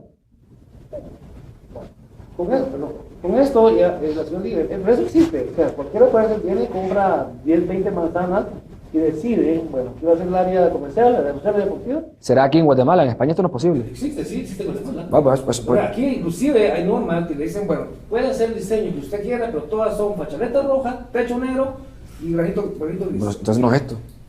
Por eso existe Guatemala, siempre hay Pero es diferente. Ya me están diciendo que para poder hacerlo. Eso también, yo compro aquí, a la par viene un cuate y pone un potrero. O sea, también existe, creo. A ver, vamos por partes. Yo mañana no puedo hacer esto en Guatemala. Porque me dirían, en Guatemala hay un pod para empezar. Hay un pod que cambia las reglas. Pero fíjate que yo estaba pensando en la historia de la evolución de la ciudad de Guatemala, para circunscribirnos a esto. ¿Cómo empezó Guatemala? Vino el rey y dijo quién vivía dónde. Nos llevó 380 años, 400 años, a que el Estado, el rol del Estado en la ciudad era proveer la infraestructura. Y cada quien decidía más o menos en dónde desarrollar y dónde no desarrollar. Hoy por hoy, donde yo vivo, que vivo en las afueras de Guatemala, el Estado supervisa la infraestructura. Y la empresa privada que administra el condominio donde yo vivo provee el agua, la basura, los servicios de jardinería, etcétera, etcétera, etcétera. Entonces, ¿no será que como es como un camino natural de ir a un montón de micro gate communities que pueden llegar a formar una ciudad libre, digamos? ¿No será que ese es como el camino que estamos siguiendo? No, al contrario, con el POD, por ejemplo, el camino es contrario, el camino es hacia la planificación centralizada europea. Pero el POD que te elegí aquí en Guatemala, solo te elegí el área verde por permeabilidad del terreno. Las alturas y... Eso es sano, pero hablamos de edificios. ¿Es sano? No, hablamos de residencial, la gente, o sea, ¿qué hablamos de residencial? El POD que te elegí en las notificaciones es el área libre por terreno, que haya más. Ahora, antes, hay muchas zonas permitían construir el 40%, el 30% de área verde. Ahora hay que dejar 40%, porque hay que tener más área permeable para que el agua filtre. Alineaciones, altos edificios en el centro, pero en la mayoría, el POD te regula nada más que haya más área verde. Eso es lo que te regula el POD. Y algunas alineaciones. Y ya ni siquiera las municipalidades interiores. A ver, el POD regula las alturas, el POD regula los usos, el POD regula el área verde, el POD regula el tipo de tipología. No necesariamente. El POD regula el tipo de posibilidades que tienes para poder crecer más, que es con el tema de los vecinos, que los vecinos puedan votar sobre tu casa. Claramente, si comparamos el POD de Guatemala con un plan general en España, el POD de Guatemala es de risa, comparado con lo que se regula en España. Pero claramente mi crítica al POD es que han hecho una cosa que es hacia donde no hay que ir, que es hacia el sistema comunista español, o socialista español, de planeamiento. Entonces, Claramente, por ejemplo, en España ahora mismo nosotros estamos queriendo montar un negocio en un edificio, yo proyecto, y llevamos 6 meses en el Ayuntamiento de Madrid y todavía no nos han dicho nada. Igual acá vas a la antigua y te tardas un año en tener licencia, pues. Y ahí no entra poda, ahí es el consejo. Bueno, por ejemplo, eso es bueno. O sea, que haya una empresa o sea, que haya unas empresas, unos señores que tengan 1,5 millones de euros para invertir en Madrid y que no inviertan porque no tienen una licencia de un proyecto que se vendió hace 6 meses y que están pensando ya irse directamente de Madrid. Eso es bueno para la ciudad. No sé si estamos hablando lo mismo, o sea, estás hablando de inversión, nosotros estamos hablando de urbanismo. Sí, bueno, vamos a ver. O sea, cierto que... No me pueden decir que esto es como el POT, porque esto fue una discusión que tuve precisamente con... Perdón, yo no te digo el POT, yo digo que eso ya existe. Yo digo que no existe. Si existe el POT, no puede existir eso. Bueno. Yo sí creo que eso sí existe a pequeña escala en Guatemala. Sí. A pequeña escala puede existir, una gay community. Por eso decía yo, regresando. Y en Estados Unidos. ¿Y no será que ese montón de pequeñas escalas pueden hacer que se llegue a Asia? Si se diese las circunstancias en las cuales el Estado permite que puedan haber un orden institucional cuando digo normas, las normas son instituciones, las leyes son instituciones. Entonces, cuando tú permites que pueda haber acuerdos entre diferentes gay communities para crear unas reglas comunes, a lo mejor, permites el orden espontáneo entre esas reglas, podría existir. Pero es que eso no va a suceder. El Estado no va a permitir eso. Pero tengo una pregunta, aquí comentaba algo importante. Ejemplo, yo pongo un ejemplo claro. Hay un lugar, Camino Santa Elena de Varías, hay una colonia que se llama Vista Lagos. Vista Lagos se llama. Es un suburbio muy bonito, caro. O sea, pero dio tanto resultado que la gente que de ese país está pensando comprar ya casi la mitad de ese valle para hacer. Entonces ahí partimos de algo pequeño, puede ir generando algo grande, sí, bajo ese concepto. Sí, pero el tema es, aquí estamos hablando de una circunscripción en la cual el Estado aquí no puede hacer nada. Esa es la aquí. ¿Vale? O sea, de momento que hay un marco jurídico propio y un marco económico propio, yo solamente estoy hablando del planning aquí y lo que es poner en Roatán. Pero habrán otras personas que hablarán de las leyes básicas para estar aquí dentro, en convivencia. O hablarán, a lo mejor aquí libertad de drogas. Que a lo mejor hay libertad de drogas, a lo mejor aquí. Es que esa es otra pregunta que tenía. ¿Qué pasa con la seguridad interna? O sea, hablamos de... La seguridad será privada. Es privada la seguridad. ¿Pero qué pasa con la droga, por ejemplo? ¿Qué pasa si alguien mata a alguien adentro? Vamos a ver. Yo no voy a ir a dar una ponencia jurídica allí porque me llevan como arquitecto urbanista para hablar de esto, ¿vale? Pero habrán otros que hablarán de las normas. Claramente hay muchas formas de organizar esto. Poner las normas generales para toda la ciudad y luego cada lot o cada lot o lo que sea tenga sus normas, o puede haber normas de barrio o lo que fuera. No sé cómo va a ser. Es más, todas las free market cities no tienen por qué ser iguales. Más, van a ser diferentes seguro. Es más, el mercado dirá cuáles harán triunfando y cuáles irán decayendo. Porque cuáles triunfarán, las que consigan crear más riqueza, las que consigan que haya más gente que vive en ellas. A lo mejor este modelo se demuestra que es ineficiente, y algunos se hace así. Y de repente este se dice que es eficiente. No sé. Pero, claramente, a ver, la libertad, hay un montón de libertades. Hay libertad de culto, libertad económica, libertad empresarial, económica empresarial, relativo, libertad de expresión, libertad sexual, libertad... Sí, libertad de moneda. Es que a lo mejor aquí la moneda no va a ser lo que sale. Es que va a haber una propia moneda aquí dentro. O no, o cualquier moneda bienvenida. La banca no va a ser central, va a ser privada. O sea, no tiene nada que ver con lo que hay hoy en día. Lo que estoy planteando aquí es algo totalmente diferente a lo que hay hoy en día. Es una bicha. No, o sea... Estás pensando 1000 años adelante. Pues claro. Sí, qué bueno. O sea, vamos a ver, yo solo he hablado de la parte urbanística, de cómo se podría hacer un planeamiento contractual para que sea un free market. Es por eso creo que se está como confundiendo el concepto, porque digamos, yo siento que se está confundiendo con que condominios y una serie de condominios. Sin embargo, hay un montón de factores externos que todavía nos influyen a pesar de estar encerrados en un condominio.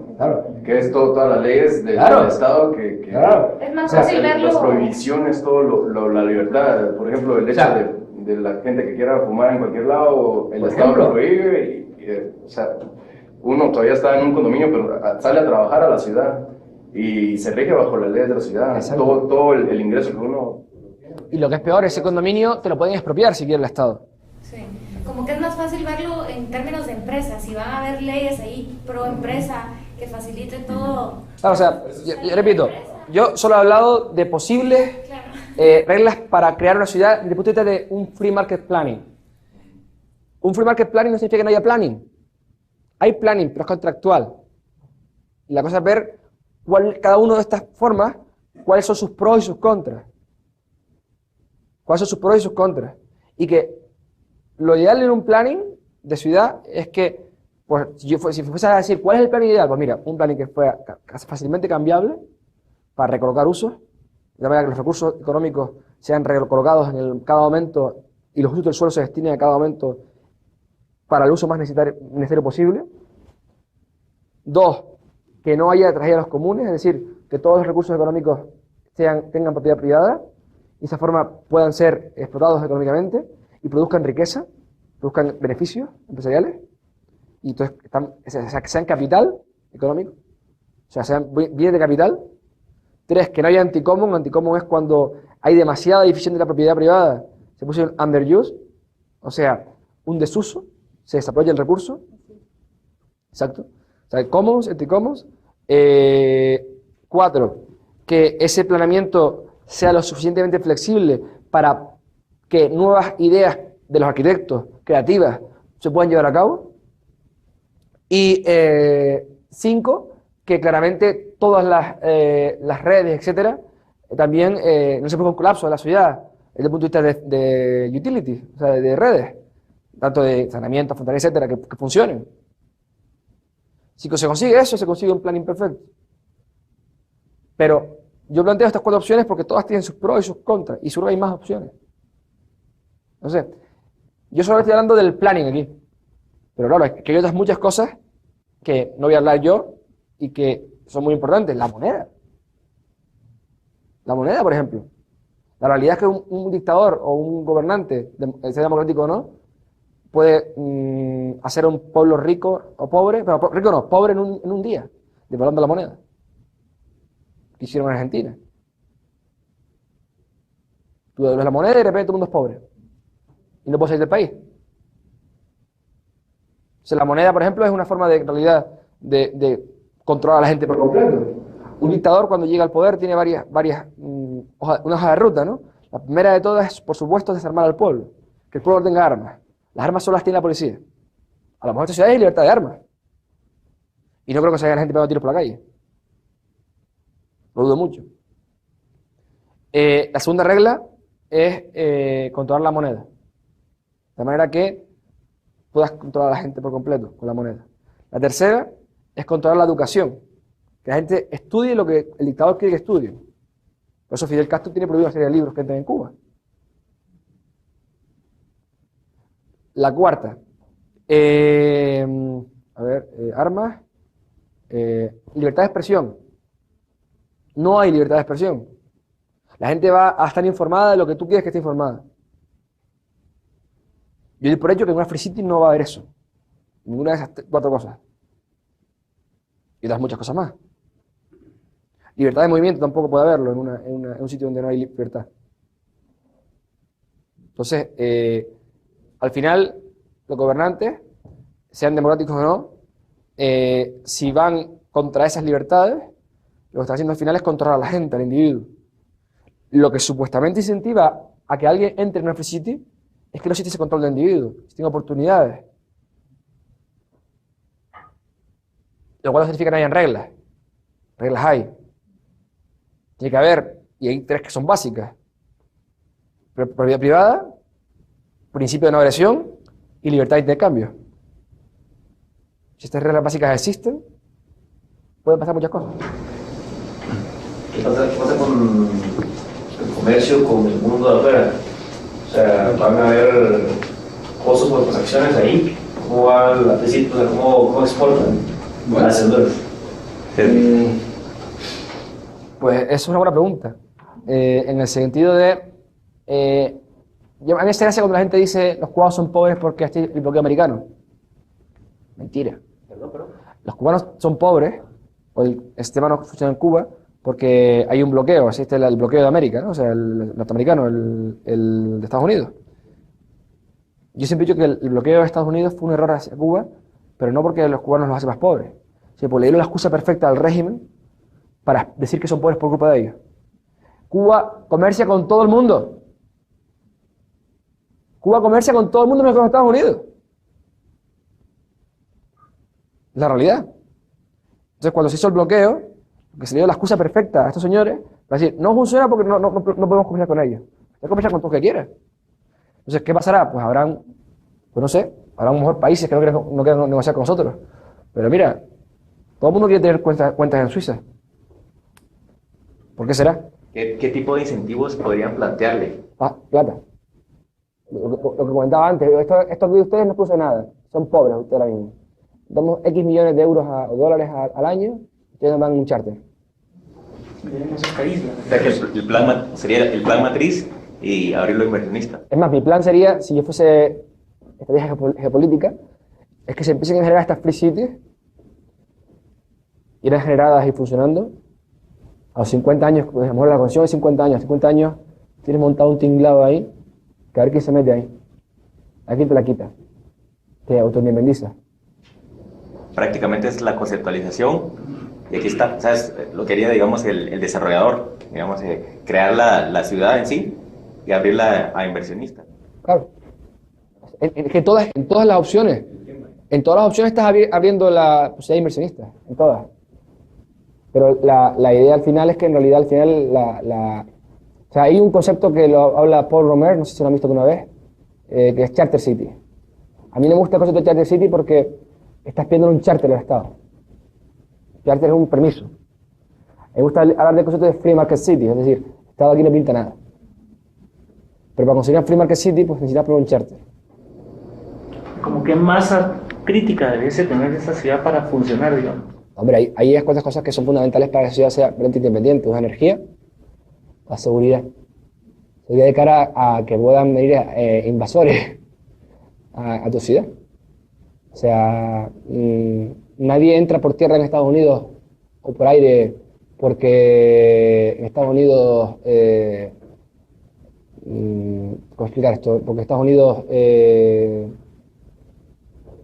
sean más guapos, más feos, sino porque saben perfectamente que antes de que lleguen a la frontera están en el suelo. O por ejemplo, Hitler no entró en Suiza, no porque... o sea, Hitler no entró en Suiza no porque se hizo el dinero en Suiza, sino porque la población suiza estaba armada. Y el coste económico que suponía para Hitler entrar en Suiza era tan grande que prefirió no entrar. Por eso si antes que un dictador lo que hace es quitarle al pueblo las armas. Porque no hay nada más peligroso para un gobernante que un pueblo armado. Un rey. Hay algo de una free city en Dubái. Uncharted City. Dubái es una ciudad que se ha generado en una especie de Charter City, pero sin embargo, según me han dicho, tienen un problema brutal que es que se han pasado invirtiendo y ahora mismo no tienen suficientemente tirón para funcionar. Pero el caso de Dubái, que he leído cosas, pero no me he especializado en el tema. Tampoco puedo decirte mucho, ¿no? Pero inicialmente en realidad es el jeque, creo que es el que en realidad es el propietario de la ciudad casi. Y hay inversores que han ido yendo a Dubái. Pero lo que pasa es que sí es parecido, pero no llega a ser lo mismo. En cualquier caso, la estrategia geopolítica es una free city poder sobrevivir con unos estados como tenemos hoy en día. Pues a ver qué pasaría. Digo, Hong Kong China no lo pudo tratar. Ejemplo clarísimo. Y el gigante chino, no aniquiló a Hong Kong. No pudo. Entonces, mi pregunta es, para mí, si me preguntáis a mí, el Estado es una cosa arcaica en decadencia. Entonces, creo que las ciudades libres o las ciudades del mercado pueden ser un futuro.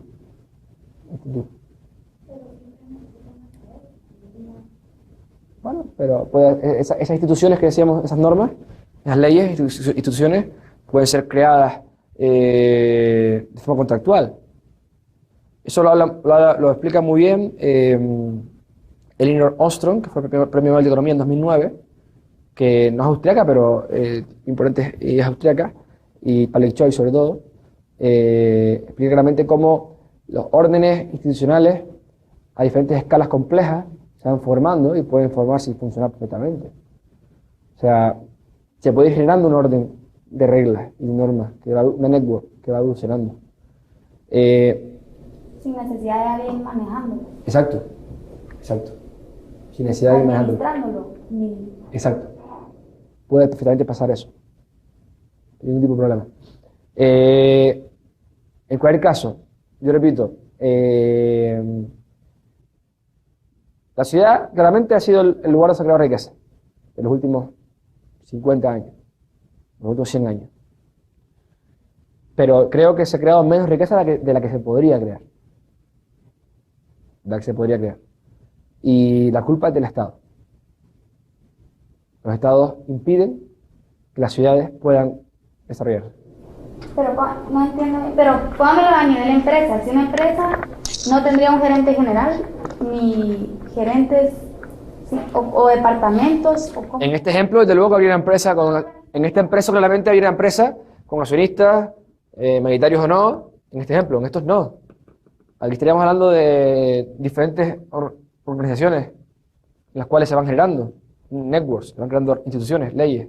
O en este ejemplo de aquí, las reglas no están preestablecidas, por lo tanto, bueno, hay reglas preestablecidas de trama urbana o de las utilities, de las redes, pero estas reglas no están todavía puestos aquí, que ni siquiera hay nada puesto. Que yo quiero esto de aquí, voy a hacer esto, y te doy tanta pasta a la empresa matriz. Y la empresa matriz cuando termina todo desaparece. Aquí puede desaparecer o no, se puede quedar por las redes o no, aquí puede desaparecer o no. Y aquí es que la empresa matriz no desaparece, siempre existe. Pero habiendo cada vez más propietarios. Entonces, verdaderamente, el ciudadano que vive en la ciudad puede ser propietario o no. Actualmente nos dicen, perdón, interrumpa, que la ciudad es de todos. Pero la realidad es que lo que es de todos no es de nadie. Sin embargo, aquí, realmente la ciudad sería del propietario. Y los inquilinos hacen falta, son fundamentales. Porque todos son inquilinos en realidad, hasta el propietario. Porque si quieres vivir aquí, vas a alquilar la casa. Aunque tengas acciones de la ciudad.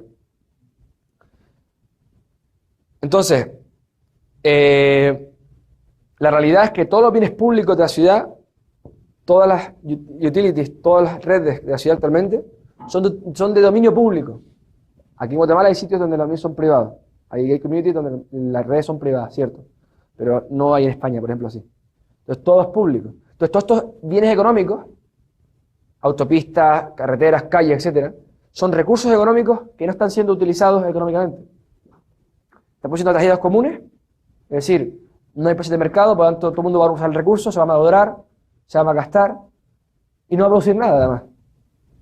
Sin embargo, en una ciudad tipo, ese recurso podría producir beneficios empresariales. Sería entonces capital. O sea, el capital sería el valor económico de los bienes de capital. Los bienes de capital son aquellos bienes económicos que producen rentas de capital. Producen rentas de capital. Y son todos aquellos bienes económicos que están bajo un plan empresarial, produciendo rentas de capital. O no. Porque a lo mejor hay calles que directamente los empresarios que tienen los comercios creen que es mejor como un centro comercial. Cuando entras tú no pagas por entrar. ¿Por qué? Porque los propietarios han decidido que es mejor que entren sin pagar, que miren, que huelan, o por ejemplo cuando estás al supermercado, que te ponen siempre los chicles al final del supermercado. Tú no pagas por entrar al supermercado, pero al final cada vez caminas un recorrido de un pasillo, está todo estudiado para que tú pinches ahí y cojas, y cada vez hay más cosas en el carro.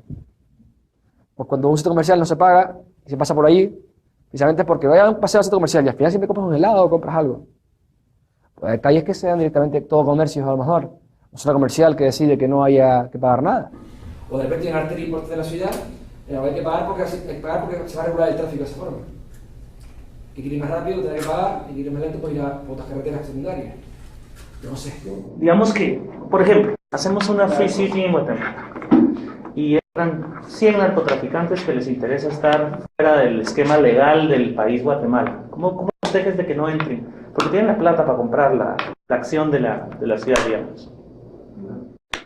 A ver, para empezar, el que tiene acciones, si quiere no vender, no vende.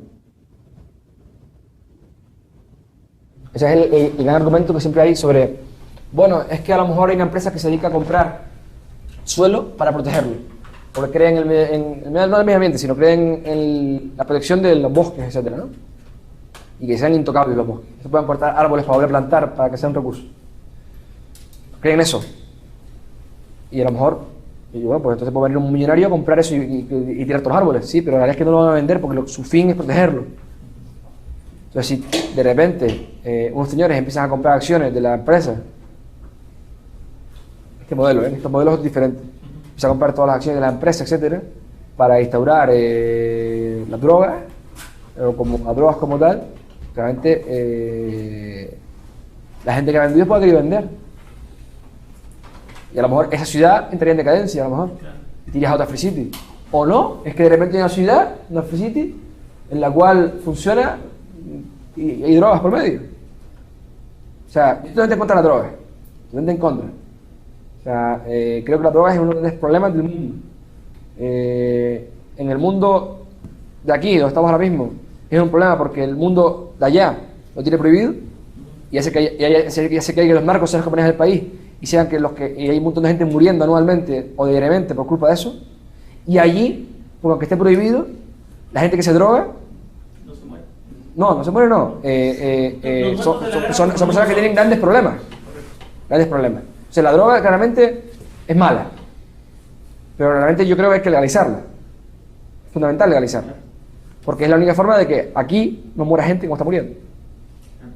Entonces, si tú dejas libre la droga, claramente ya el narco como tal desaparece. Entonces, éticamente ahí va a ser vergonzoso que en Europa se prohíba la droga porque dicen que es mala, cuando en realidad la gente que toma droga igualmente. O sea, en Europa, o sea, yo conozco gente que se droga y se va a drogar, además esté prohibida o esté legal. Y después otra gente, como yo, o mucha gente también conozco, que aunque sea legal o no sea legal, no se va a drogar nunca. ¿Qué pasa en Holanda? ¿Cómo ves a Holanda? Ya tienen legalizada la droga y hay hasta sitios donde te regalan agujas, te cuidan si tienes una sobredosis y te permiten que te inyectes o te inyectan. Vamos a ver. Holanda, para empezar, eso de que es un país de libertad de drogas no es cierto. Holanda puede tomar drogas nada más que en una serie de sitios concretos. Son los coffee shops. Y luego quien más se droga en Holanda son los turistas. Los que van a turismo a Holanda. Los propios holandeses no se drogan. Algunos sí toman sus porros y sus cosas, pero la gran mayoría no se droga. Es más, tú vas a un coffee shop y lo que vas a ver sobre todo son turistas. O vas al Barrio Rojo y lo que ves son turistas. Pero el concepto de la pregunta no era eso. El concepto de la pregunta es, tú hablas de que al liberarla dejamos de como dice aquel, tanto muerto, tanta violencia. Ese es el concepto de la pregunta. O sea, ¿cómo ves Holanda? Que no te sé que sea libre, pero es un poco más. El problema es que Holanda es un pequeño país en relación a la cantidad de drogas que se produce en el mundo. Claramente, si se hiciese en California, por ejemplo, tendría unos efectos mucho mejores que Holanda. Yo digo, el peligro que veo es que se vuelvan enclaves de personas que quieran estar al margen de la ley, de los países organizados con estados un poco más fuertes. No, pero vamos a ver, en estas ciudades no crean que hay leyes, y no crean que hay un sistema de justicia privado muy potente, y no crean que no hay compañías de seguros muy importantes que van a velar por sus asegurados. Y cárcel también. Puede ser que haya cárcel o directamente te expulsan de la ciudad. Sí, la ciudad tiene que ser al menos más fuerte que el país más débil, digamos, que el país más débil actual del mundo. Sí, vale. O esté cerca del país más débil. Vamos a ver, claramente estas ciudades, estas free market cities, claramente si funcionan, que yo creo que funcionarían, serían una competencia brutal hacia las ciudades en decadencia. O los estados en decadencia, mejor dicho. Porque dentro de los estados, lo único que no están en decadencia son las ciudades. Y las que están en decadencia son por culpa del estado. Entonces, claramente, una free market city en cualquier país del mundo, aunque sea desarrollado, sería la competencia brutal para todo. Porque mucha gente querría ir a vivir allí. Pero esa free market city, hay un periodo crítico que es mediante se está formando. Ese es el periodo crítico. Que de repente se den cuenta a lo mejor que es un peligro para la subsistencia del chiringuito, como digo yo, de los estados. ¿Sabes lo que es el chiringuito? Pues cuando tienes un negocio tuyo que solo puedes manejarlo tú y que el resto no puede entrar aquí, eso es un chiringuito. O sea, un chiringuito es... Mi chiringuito es cuando yo manejo todo, yo manejo mis cosas, y nadie me hace sombra y nadie me molesta. Entonces cuando se dan cuenta de repente a lo mejor que de repente a Free City le puede hacer daño a al Estado, o a los políticos del Estado, y de repente dicen, jolín, esto nos puede fastidiar el chiringuito, nos puede fastidiar nuestro negocio. Y que a veces se den cuenta y quieran cerrarlo. Es que esa es la pregunta que te hice antes de qué incentivos, porque o sea, prácticamente más en Latinoamérica, o sea, el Estado ve como su chiringuito el país, ¿me entiendes? Entonces, si se van a estar pagando impuestos periódicamente o si era o sea, algo que se negociaba inicialmente y quedaba así. Ahora, lo que planteo, por ejemplo, es una posibilidad es, nosotros te pagamos un dinero anual, muy grande en comparación a lo que eso mismo te produce ahora mismo, pero muy pequeño en relación a lo que nosotros va a producir la Free City. O sea, a lo mejor, como cualquier empresa, tú haces tu plan económico y dices tú, esto va a producir 40.000 millones de euros al año. Y el Estado, 2 millones de euros al año. Es un impuesto muy chiquito en comparación a lo que va a producir. Y si esto funciona bien, esta empresa que va a producir 40.000 millones, va a producir después, dentro de 10 años, 100.000 millones. Pues le digo al Estado, mira, te voy a dar además, no solamente 2 millones de euros, sino te voy a dar además, o de dólares, te voy a dar cada año y te voy a dar un 1% más, por ejemplo. Eso puede ser incentivo. Puede salir mal el negocio también. Y no va a funcionar. Pero las condiciones geopolíticas que hay ahora mismo aquí en Latinoamérica, más la pobreza que hay en Latinoamérica, en algunos países, realmente una Free City puede ser una posibilidad de salida, de futuro. La realidad es esa, que partiendo de la base que los estados actualmente tienen monopolizado todo y tienen totalmente controlado todo, que sí, podemos hacer una gay community en Guatemala, pero si de repente salimos de la gay community y tenemos ya una ciudad en la cual no hay seguridad, no hay nada, pues realmente o tenemos una moneda que es el quetzal, o tenemos, aunque es estable, más o menos el quetzal, o tenemos una serie de cosas que un sistema de justicia ineficiente porque no tiene presupuesto, o tenemos unos policías que cuando van por la calle, con todo el respeto del mundo, les pesa más la metralleta que ellos, entonces claramente tenemos un problema. Por mucho gay community que hagamos aquí, eso no es una ciudad ni tiene las condiciones suficientes para poder ser ciudad. Entonces, cuando salgamos de esa burbuja que tenemos, estamos otra vez en lo mismo. Yo creo que estábamos confundiendo el concepto. O sea, ahorita después de que explicaste, si hablaste, creo que abrir el panorama y estábamos hablando completamente de cosas diferentes. En el mundo hay un ejemplo, ahí hay un prototipo, ahí hay algo que va encaminado hacia eso. No, yo siempre digo que lo mismo en las ciudades que dentro de los índices que miden la libertad son más libres. Hong Kong, Singapur, en Taiwán, Taipei, también puede ser también Malasia un poco también. O sea, hay ciudades ahí que tienen, según los índices, libertad, también un poco. O sea, ahí hay unos cuantos índices, que por ejemplo el de Heritage Foundation and the Webster Journal tiene Economic Freedom Index, ahora se llama así, creo que es, el cual mide, Hong Kong es el primero. Luego hay otro que es el de, no sé el nombre ahora. Competitividad también, ¿verdad? Esa competitividad, competitiveness, o algo así se llama. Ese, por ejemplo, Hong Kong es el 11, no es el primero, pero Singapur es la primera, creo que es. O sea, hay que mirar varios índices diferentes, pero de luego hay ciudades que son más libres que... La verdad, Hong Kong es una ciudad-estado, o sea, es un estado y una ciudad, ¿no? Pero pues Taiwán es un país, en realidad, y Taipei es la ciudad, pero hay sitios donde hay mayor libertad económica y son precisamente esos sitios donde mayor riqueza se ha creado en los últimos años. Pero una Free City entendida como yo planteo, o como yo entiendo, una Free Market City, no hay ninguna. No hay ninguna. 100% privada, con moneda privada, bancos privadas, libertad de moneda, libertades jurídicas, sociales, libertad de planeamiento urbanístico, libertad de mercado, el labor market, o sea, libertad de mercado laboral, libertad de educación, libertad de culto, libertad de... Eso no existe. O sea, y por ejemplo con o sea, acá Mónica hablaba de que si hubiera nosotros, o sea, si hubiera una Free City, a muchos nosotros nos interesaría irnos a Roatán, o donde fuera que hubiera la Free City. Pero ¿qué pasa, por ejemplo, con la gente que no tiene un nivel de educación alto, que no tiene, o sea, la gente que es pobre ahorita, usted en extra pobreza? ¿Qué crees que para construir una ciudad libre no hace falta mano de obra? Y además claramente eso dices tú, bueno, pero alguna persona malintencionada puede decir, estás explotando a esa gente. No, esa gente va a poder trabajar para ahorrar y poder invertir en educación de sus hijos. ¿Qué mejor que eso? Y además, si no quieren, no van. Y si no van. Pero realmente no vas a traer, tú no vas a traer a nadie. Tú de repente cuando vas a montarla, dirás, ahí se ofrecen tantos empleos para construir aquí.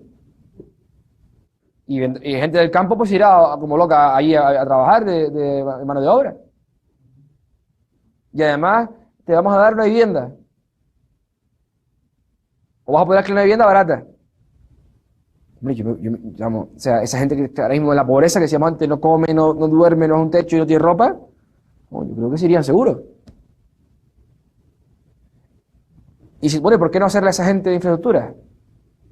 Mediante impuestos para dividir la riqueza, eso es un error. O sea, en África, por ejemplo, o aquí en Latinoamérica, en muchos países, reciben subvenciones públicas de Europa, por ejemplo, para hacer un puente, para hacer no sé qué. La realidad es que la estructura productiva es una estructura compleja, la cual no se puede construir por el tejado. Se construye primero por la base de todas, que es la agricultura. Por ejemplo, la PAC, la Política Agraria Común en Europa, que prohíbe que se pueda comerciar en Europa productos agrícolas que no sean europeos, o pones aranceles muy altos, lo que hace es matar a la gente de hambre en África. O sea, mi familia, por ejemplo, tiene plataneras en Canarias. Y que suben subvenciones para poder mantenerlas. Porque no son productivas. Si de repente permites que se puedan plantar esos plátanos en el Congo, en vez de en Canarias, el que compra el plátano va a comprar más barato, a empezar, no va a tener que pagar impuestos para mantener ese plátano, y esa gente del Congo podrá ahorrar para luego poder invertir en educación, y luego poder invertir en colegios, y luego poder invertir en casa, y poder ir construyendo su estructura productiva y poder ir creciendo, lógicamente. Pero de nada sirve a la gente del Congo ponerle casa y ponerle puente, si siguen muriéndose de hambre, pues no pueden vender, importar nada. ¿Te explico, no? Yo sí veo más viable el tema, tal vez no partiendo desde cero. Me refiero a crear las Free Cities, pero para ir a establecer más que nada empresas ya existentes.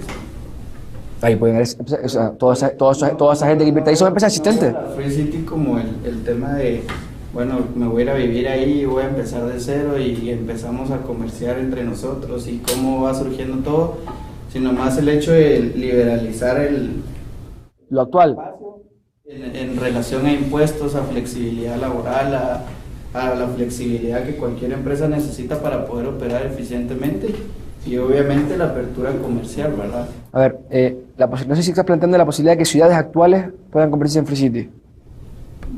Sí, o sea... Esa posibilidad yo la di por liberalizar una ciudad actual para convertirla en Free City. No, tal vez no es posible si no hay Free Cities que de repente sean tan competitivas que aniquilen esas ciudades como están actualmente. No liberalizar, por ejemplo, Guatemala como tal, sino más el hecho de que esas Free Cities lleguen a ser ocupadas por cosas ya establecidas, ¿verdad? Pero es que eso lo planteo yo.